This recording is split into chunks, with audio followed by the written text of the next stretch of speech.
Un homme armé atteint d'un projectile d'arme à feu après avoir menacé des policiers à Montréal. Les policiers impliqués dans l'événement cumuleraient plusieurs années d'expérience au service de police et ce sont des policiers enquêteurs, donc des policiers en civil qui enquêtaient sur place.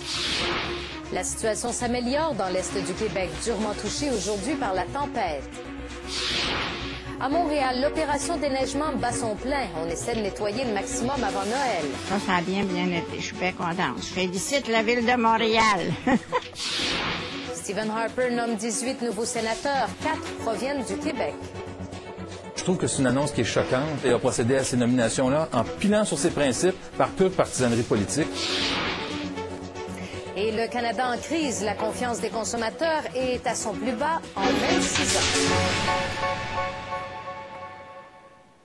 Bon après-midi, bienvenue à LCN. La Sûreté du Québec enquête sur les circonstances qui ont mené des policiers à faire feu sur un homme dans la trentaine qui les menaçait dans l'arrondissement Annecy-Cartierville à Montréal. J'en parle avec Denis Thériault qui est là-bas sur les lieux. Donc, Denis, est-ce que vous avez du nouveau dans le dossier? Bien, écoutez, on sait d'abord que les enquêteurs de l'unité des crimes contre la personne de la Sûreté du Québec sont arrivés ici sur les lieux il y a à peu près une dizaine de minutes, sont à rencontrer les policiers qui sont sur place, les gens, et là, c'est une enquête que va entreprendre les crimes contre la personne de la Sûreté du Québec. Par souci de transparence, nous a-t-on dit, compte tenu du fait que c'est un policier du SPVM qui a ouvert le feu sur un homme. Et là, je vais vous montrer à quel endroit ça se passe. Vous voyez cette voiture noire qui a les phares allumés. Eh bien, on peut voir, entre autres dans le pare-brise, la trace, l'impact d'un projectile. Alors, ce qu'on peut savoir, c'est que les policiers du SPVM, 2 enquêteurs, un homme et une femme, qui travaillent à l'escouade des gangs de rue, venaient ici pour interpeller un homme pour une affaire de violence conjugale. Ce qu'on nous dit, c'est que, compte tenu du fait que l'homme a des liens avec les gangs de rue, eh bien, ça explique pourquoi ce sont des enquêteurs de l'escouade des gangs de rue qui s'est présenté ici pour interpeller cet homme.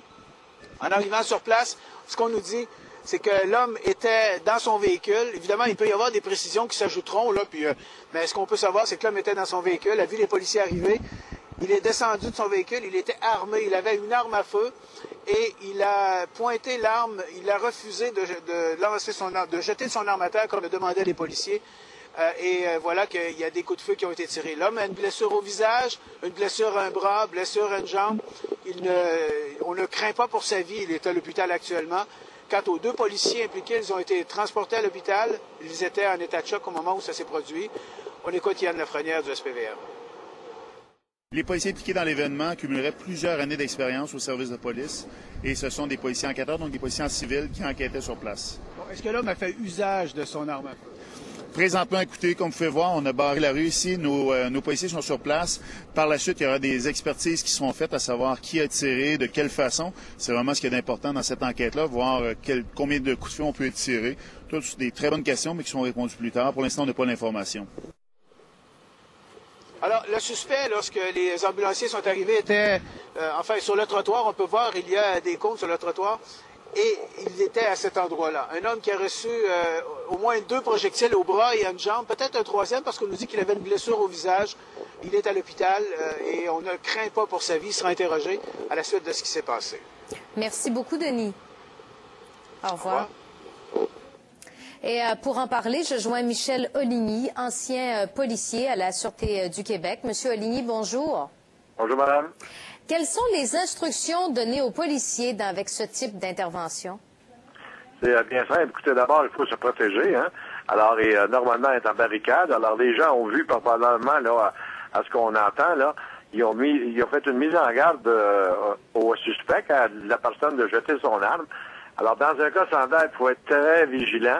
Et malheureusement, le suspect, là, lorsqu'il répond pas à la sommation, alors, il faut se protéger parce que vous savez, une arme à feu, malheureusement, ça part vite. Alors, ils n'ont pas pris de risque. Ils ont donné les sommations. Le suspect n'a pas répondu. Il a probablement bougé en leur direction. Alors, c'est triste, mais les policiers doivent se protéger. Les 2 policiers ont été traités pour un état de choc. Pourtant, on parle de policiers d'expérience. On ne s'habitue pas à tirer comme ça, à devoir reprendre son arme? Absolument pas. Là, les policiers sont sûrement en état de choc post-traumatique. Moi, je connais pas personne personnes, après des longues carrières, qui aiment ou qui, lorsqu'ils sont confrontés à une fusillade quelconque, les gens, ils s'en sortent jamais très bien. Alors là, heureusement, le service de police de la Ville de Montréal a un excellent programme d'aide aux employés avec de très bons professionnels. Alors, les gens vont être pris en charge. Ce qui est particulier, c'est que c'est l'escouade de gang de rue qui est intervenue dans une histoire de violence conjugale. Est-ce que c'est rare qu'on voit ça? C'est peut-être pas rare qu'on voit ça dans le sens que probablement que la personne était une personne qui était très identifiée là, dans le milieu des gangs de rue. Alors, vu qu'il y a des escouades maintenant spécialisées, alors au lieu d'envoyer des patrouilleurs, ils ont peut-être envoyé des enquêteurs là, spécialisés. Et c'est ça. Alors, c'est soit un pur hasard ou soit c'est voulu que lorsqu'il y a des appels qui touchent à des gens qui sont ciblés, par exemple, aux gangs de rue, alors on envoie d'autres genres de policiers. Mais c'est pas une façon différente d'intervenir lorsqu'on répond à une affaire de violence conjugale? Ben, écoutez, là, les autres, ils ont répondu à une affaire de violence conjugale, mais ils s'entendaient pas sûrement à être face à face avec un homme armé, là. Alors là, ça la change. Même si les patrouilleurs seraient arrivés sur les lieux, dans la même situation, lorsqu'on voit un individu armé et qu'on le somme de jeter son arme, je connais pas un policier, moi, qui, dans un cas semblable, n'aura pas fait la même affaire, là. Mm-hmm. Et là, évidemment, comment se déroule cette enquête ministérielle? Parce que là, tout a été transféré à la Sûreté du Québec. Est-ce que ça se fait sur le champ? Ah oui, absolument. Là, les policiers de la Sûreté vont faire une enquête normale pour usage d'une arme à feu, comme on ferait avec un autre citoyen. Puis, et je vais vous dire en passant, je ne doute même pas, moi, de l'intégrité des policiers qui font ce genre d'enquête. D'abord, ils sont tellement surveillés. Alors, ne soyez pas inquiets. Les gens vont faire le fonction comme, exemple, avec un grand éthique. Merci beaucoup, M. Oligny. Bienvenue. Il y a bon après-midi, madame. Au revoir. Merci. Les conditions météorologiques et routières s'améliorent dans le bas du fleuve. Toutes les routes qui avaient été fermées ce matin sont maintenant rouvertes. Je retrouve Cindy Royer et Rimouski. Cindy, vous avez connu une matinée mouvementée avec toute cette neige et les vents violents. Ah oui, je peux vous dire que ça a bougé beaucoup à Rimouski. On avait des pointes de vent ce matin autour de 80 km/h. Plus la journée avance, plus ça se dégage, comme on le voit aussi. Mais c'est vrai que ce matin, les gens qui allaient là, au travail, qui se rendaient au travail, ont eu droit à beaucoup de poudreries sur les routes du Bas-Saint-Laurent. Ça s'est amélioré, ce qui fait que oui, comme vous le disiez, la route 132, l'autoroute 20 sont maintenant rouvertes à la circulation. Tout va très bien de ce côté-là, pas d'accrochage ni d'accident majeur à mentionner non plus, heureusement. Ce qui nous fait dire finalement que cette tempête a surtout paralysé les transports en autobus. Orléans Express a dû suspendre plusieurs liaisons vers Québec et Montréal.